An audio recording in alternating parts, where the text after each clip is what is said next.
Disabling two-factor authentication on your Indeed account can help simplify your login process. Follow these steps to turn off the security feature.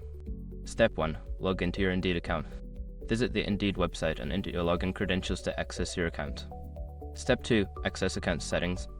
Once logged in, navigate to your account settings by clicking on your profile picture or name, usually found in the upper right corner of the page. Step 3. Locate security settings. In the account settings menu, look for the section labeled Security or Two-Factor Authentication. Click on it to proceed. Step 4. Disable two-factor authentication. Within the security settings, you should see an option to disable two-factor authentication. Click on this option and follow any prompts to confirm your choice. Step 5. Save changes. After disabling the feature, ensure you save any changes made to your account settings. You may receive a confirmation message indicating that two-factor authentication has been successfully turned off. By following these steps, you can easily disable two-factor authentication on your Indeed account. Always remember to keep your account secure with strong passwords and regular monitoring.